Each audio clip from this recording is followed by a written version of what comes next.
La Commission électorale nationale indépendante CENI se prononce une fois encore sur la remontée et la compilation des résultats de la présidentielle du 25 avril dernier. Face aux professionnels des médias, le président de la CENI donne des clarifications. Le point de départ, c'est les bureaux de vote, où les résultats, les votes sont dépouillés, les résultats affichés. Ensuite, le président et le rapporteur du bureau de vote transportent les résultats à la CELI.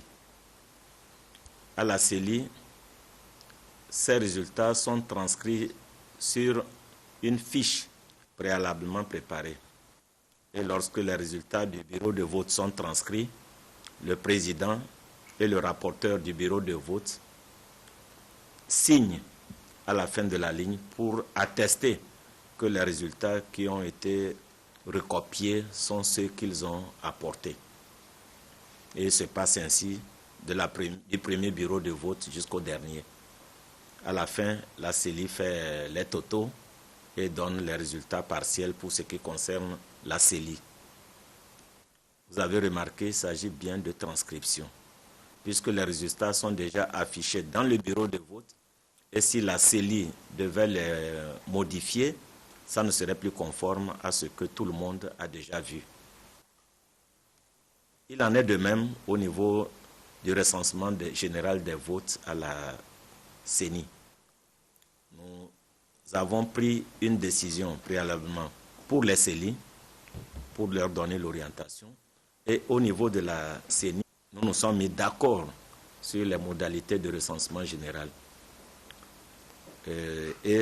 Le recensement général consistait justement à transcrire ce que les CELI nous ont apporté au vu des résultats des BV que nous transcrivons.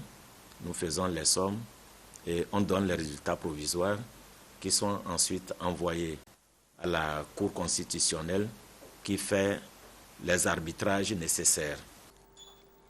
Sur la question des désaccords entre les membres de la CENI, Tafa Tabimou, président de la CENI, précise. À un moment donné, au niveau de la Commission électorale nationale indépendante, certains de nos collègues ont estimé qu'il fallait reprendre les résultats depuis les bureaux de vote, les disséquer bureau de vote par bureau de vote avant de procéder au recensement général des votes.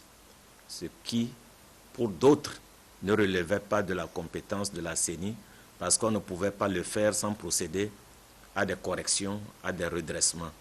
Or, corrections et redressements sont un aspect du contentieux électoral qui est une activité dévolue uniquement à la Cour constitutionnelle.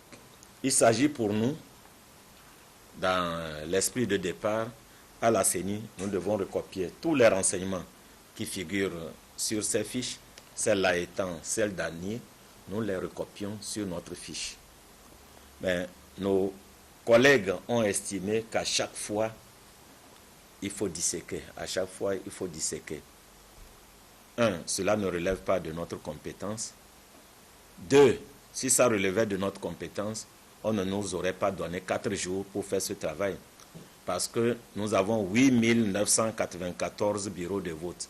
Si on doit retourner aux 8 994 bureaux de vote, le travail ne finirait jamais dans les 4 jours. Ça, c'est accessoire, mais en tout état de cause, le code électoral ne nous a pas confié cette mission. Donc, c'est sur ce point essentiellement qu'est né le désaccord. Il n'y a pas autre chose. Et donc, on a bien compris que nos camarades ne voulaient pas avancer. Le sentiment de retarder les activités était clair. Des manifestations, de colère, du tapage, ainsi de suite. Bon, mais clopin, on a avancé quand même jusqu'à la 15e CELI. On devait aborder la 15e CELI, où on l'avait commencé, quand il nous a été adressé l'invitation pour le bureau de la CENI de se rendre à une invitation de la commission de la CEDEAO dirigée par le président en exercice, le président du Ghana. Donc, à cette occasion, à cette audience, où les 4 membres du bureau étaient représentés, il nous a été clairement dit que nous devons accélérer les opérations, arrêter les discussions et pouvoir terminer dans la soirée de ce 28-là, pour que le lendemain, les résultats puissent être transmis à la Cour constitutionnelle.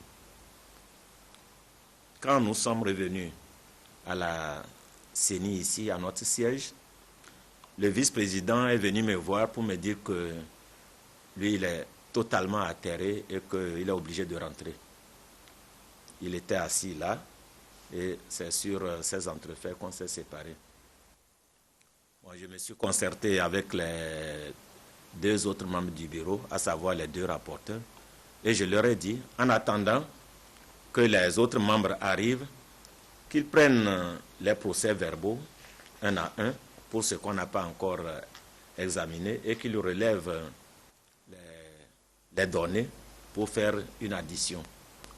Ils étaient en train de le faire quand la TVT m'a proposé de venir annoncer sur leur plateau au journal de 20h que la proclamation des résultats allait se faire un peu plus tard dans la soirée.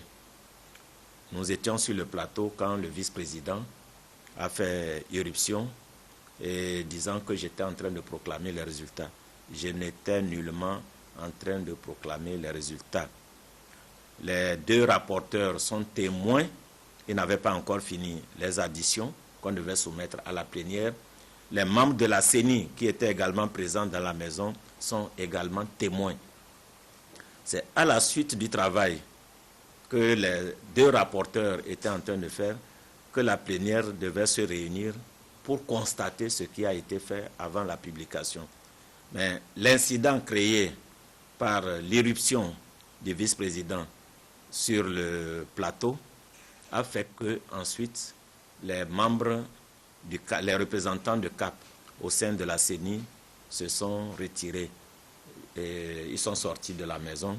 Mais je crois qu'il y a au moins un d'entre eux, il se reconnaîtra, qui était dans la maison et qui est même venu plus tard, au moment où je présentais les résultats. Il est même rentré dans la salle où cela se faisait.